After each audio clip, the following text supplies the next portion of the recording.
नाज़रीन अवामी न्यूज़ में ख़बरनि जो सिलसिलो जारी है। इन वक्त असीं तव्हांखे भरिया सिटी खां ख़बर ॾींदा हलूं त सॼे मुल्क जीअं भरिया सिटी में भी जश्न ईद उल मिलाद नबी जे सिलसिले में पूरे शहर के सावन झंडन पेनाफ्लेक्स ऐं चमकंदड़ लाइटनि सां सींगारियो वियो। इन हवाले खां वधीक तफ़सील ॿुधाए रहियो भरिया सिटी में नदीम अली मंगी पंहिंजी रिपोर्ट में।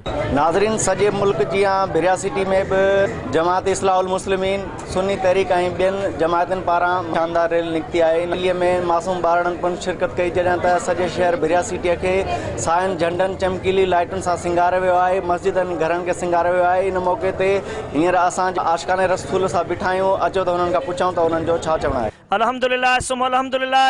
अॼु असांखे ख़ुशी आहे जो ॿिन्ही जहाननि जो सरदार हज़रत मुहम्मद मुस्तफ़ा अहमद मुजतबा सल्लल्लाहु अलैहि वसल्लम जी ज़ात बाबरकात तशरीफ़ फरमा थिया। अॼु नंढे वॾे खे बच्चे ॿार खे घर में न्याणी खे घर वारनि खे हर कंहिंखे ख़ुशी आहे त जेकॾहिं महबूब आयो आहे असांखे इज़तुनि जो ताज बि मिलियो आहे मदीने वारे साईं जे सदके में। जेको आहे बच्चा ॿार मिलिया आहिनि महबूब जे सदके में। सॼो जहान ठहियो आहे महबूब जे सदके में। क़ब्र हशर में बि जेकॾहिं भलाई मिलंदी तॾहिं मदीने वारे साईं जे सदके में ऐं मुंहिंजे आका अलैहिस्सलातु वस्सलाम जे सदके सॼो जहान हली रहियो आहे। उहो मुंहिंजा अदा इन जे करे असां सभु कठे थिया आहियूं। इंशा अल्लाह ताला जेसीं ताईं जान में साह हूंदो त मदीने वारे साईं जो शान ॻाईंदा वधंदासीं। इहा मुंहिंजे मुर्शिदनि सॼण साईं जी भलाई आहे जंहिं असांखे इहो दर्द पैदा कयो त महबूबनि सां मुहबत कीअं कबी आहे। महबूब अचनि ऐं ख़ुशियूं मल्हायो। ईद खां वधीक ख़ुशियूं मल्हायो। अॼु भरिया सिटीअ में हीअ रैली निकिरी वई आहे जश्न ईद मिलाद नबीअ जी। असांखे अॼोके ॾियारे ते एतिरी ख़ुशी आहे अल्हम्दुलिल्लाह।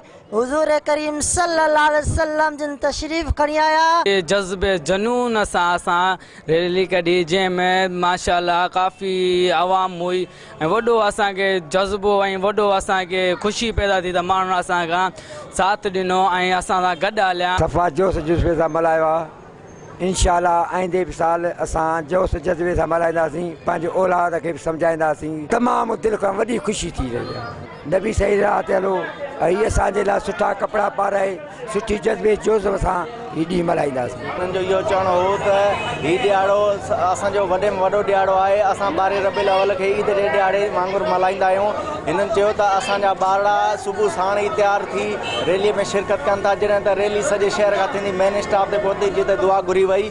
कैमरामैन अली हैदर कलोड़ सां गॾु नदीम अली मंगी अवामी न्यूज़ टीवी भरिया सिटी। वधीक ख़बरनि ऐं तफ़सील जे लाइ विज़िट कयो असांजी वेबसाइट awamiNewsHD.com ऐं ॾिसंदा रहो अवामी न्यूज़ HD।